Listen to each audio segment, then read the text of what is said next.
é uma pergunta que a gente pode responder com sim e com não. Na verdade, há um grande espetáculo para a mídia, para a imprensa, quando a gente fala de segurança pública, quando a gente fala de violência, melhor dizer. E acho que o professor Misael trouxe aqui 3 elementos que são apelativos do ponto de vista do consumo. Então, a imprensa, ela lida com isso como um produto a ser consumido. A imprensa não sabe o que fazer, fica meio perdidinha, a imprensa esportiva, quando chega às férias de janeiro. Porque não tem calendário de futebol. Ela precisa do futebol para manter a sua agenda de notícias sobre esporte viva. Não tem quem consuma quando não tem futebol. Isso não acontece com a violência. Nós temos um segmento da imprensa que sobrevive não só de noticiar, e de noticiar de forma a traduzir como espetáculo, mas de espetaculizar até o que é simples. Nós temos narradores da imprensa que exageram na notícia, que repetem a notícia e que repetem 1000 vezes, porque não basta apenas levar a informação. É necessário criar o sentimento de pânico nas pessoas, porque é esse sentimento de pânico que alimenta a própria indústria de notícia. Então, não é uma pergunta simples de responder quando a gente reflete sobre a imprensa, sobre a comunicação, né, sobre o jornalismo. O fato é, se é chacina, só quando noticia ou não, mas a cada morte é um espetáculo. E a notícia é sempre de forma a traduzir como espetáculo. Seja uma morte, ou seja, 121 mortes. Isso é um elemento que a gente precisa refletir. E isso nos leva ao segundo ponto que eu quero trazer para vocês, que é uma engrenagem absoluta que envolve os mais diversos segmentos da sociedade e que legitimam, naturalizam e estimulam a nossa mortandade cotidiana. Isso passa pela polícia, que é o nosso alvo, costuma ser o nosso alvo mais imediato, o que é um equívoco profundo. Quando a gente foca na polícia, a gente está fazendo o foco errado. Raul Seixas, e eu sou Raul Seixista desde guri, e ele tem uma frase em uma música, né? Uma música, As Aventuras de Raul Seixas na Cidade de Tó. Imagino que algumas pessoas da minha idade aqui saibam do que eu estou falando. E ele diz o seguinte: tem gente que passa a vida inteira travando uma inútil luta com os galhos, sem saber que é lá no tronco que está o coringa do baralho. Então a gente normalmente mira o nosso alvo para discursos, muitas vezes, que até soam revolucionários, que até soam corajosos, porque precisa de muita coragem para dizer que a polícia mata, né? É até mais sensível você ter a polícia como alvo da sua ação do que dizer que a justiça mata, porque a justiça é mais subjetiva. Você não atinge nenhum juiz quando fala de justiça, o juiz não se sente tocado. Mas quando você fala da polícia, os policiais se sentem tocados. Então, até soa como revolucionário, até cai bem no discurso, mas é um equívoco. Nós não estamos discutindo o problema com a profundidade que ele exige.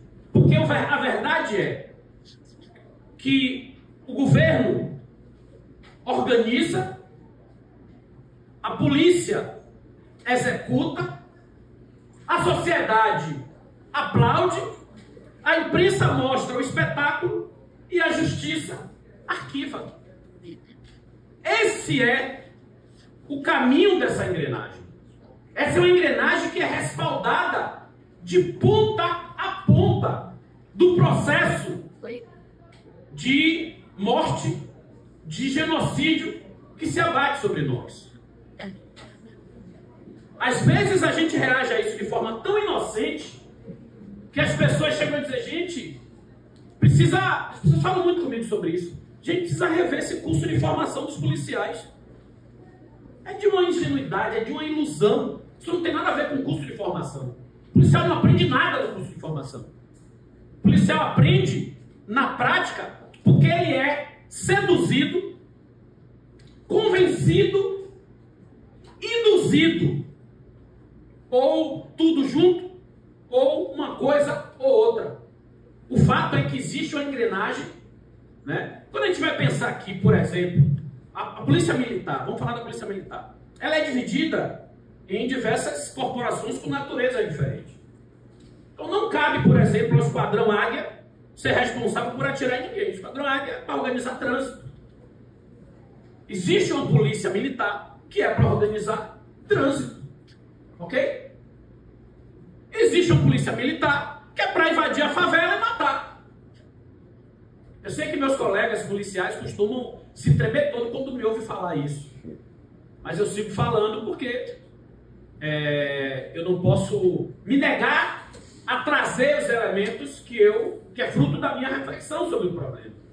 Então nós temos uma polícia que é organizada para aquela tarefa. Assim como a polícia de choque. Quando a gente ocupa a universidade, né, quando a gente faz caminhada pelas ruas, como já aconteceu aqui nessa universidade, quando eu era, inclusive, diretor do TCE dessa universidade, existe uma polícia só para isso. A Rondesp não vai para a rua reprimir ação de estudante. Vocês estão entendendo o que é que eu quero falar? Então, a instituição é quem determina o que vai ser feito. Não é erro de procedimento, é o procedimento. Isso a gente precisa saber. Agora, existem etapas da nossa compreensão do fenômeno. Por favor, gente, me oriente sobre o tempo. Eu quero passar. Cerca de 8 minutos. Já é 8 minutos, então tenho 2 minutos para concluir. Existem etapas desse processo. A gente pode fazer um debate, e é importante fazer, do ponto de vista do aspecto técnico. Ou seja, nós temos mais investimento técnico, financeiro, na polícia militar do que na polícia civil. Significa que se a gente investir mais na polícia militar, a gente vai ter mais, na polícia civil, como o professor Samuel trouxe, a gente vai ter mais investigação, porque cabe à polícia civil investigar. Então, se a gente faz uma prioridade na polícia civil, a gente já começa a resolver ou diminuir o maior dos problemas. E isso já está provado, inclusive por ações recentes, que pode ser uma solução, né? A gente, pela investigação, o Estado conseguiu prender um ex-presidente golpista. Pela investigação, a investigação é capaz, né? Olha como os caras conseguiram mexer em coisas que estavam nas nuvens. E aí eu estou falando de forma metafórica, mas concreta também. Foi buscar coisa nas nuvens para trazer como prova. E aí vocês vão me dizer que o Estado não tem capacidade técnica de monitorar troca de informações entre grupos, entre membros de facção? Vocês vão me dizer que o Estado não tem como monitorar por onde passa o dinheiro? Aí entra outra questão. A resposta técnica é relativamente simples. Investigar mais e confrontar menos. Mas aí vem a questão que é mais importante, que é o aspecto ideológico. E aí eu já vou concluindo, embora pudesse desenvolver um pouco mais. E essa é a grande chave.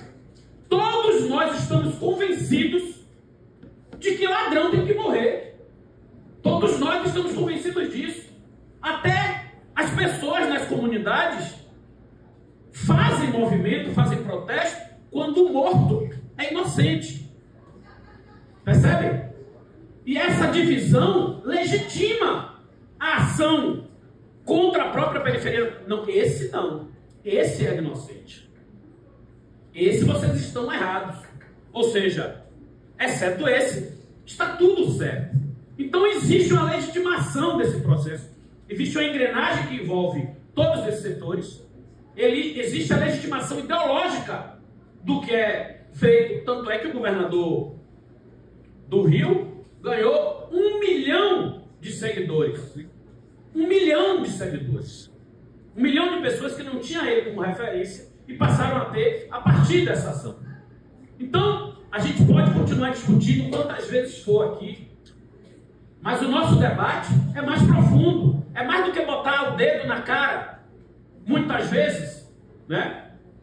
De pessoas que às vezes se calam, porque não tem coragem de falar, fulano se cala, Beltrano. É mais do que isso. Nós precisamos compreender que esse é um debate que exige um engajamento muito mais profundo, sob pena da gente continuar reclamando e esse processo seguir, né? Eu desenvolveria, mas quero ser fiel ao tempo, até porque a ideia é conversar, então na volta a gente pode continuar batendo esse papo. Quero só dialogar com o professor Misael, quando ele fala, e eu entendo e concordo, parafraseando Vilma Reis, né? Que na verdade parafraseou uma outra pessoa, que eu não lembro o nome aqui agora, quando eles combinaram de nos matar e a gente combinou de não morrer. Eu sou obrigado a discordar, professor. Eles combinaram de nos matar e a gente está morrendo. A gente ainda não combinou de não morrer. A gente precisa fazer essa combinação a vero. E fazer essa combinação a vero é ocupar os espaços com coragem, né? Porque a gente também não tem coragem de fazer esse debate. E é natural que não tenha. Que envolve medo, envolve segurança pessoal, envolve uma série de coisas. Que é um debate extremamente delicado. Mas a gente só vai fazer se tiver coragem, ou a gente vai continuar morrendo, não tem jeito.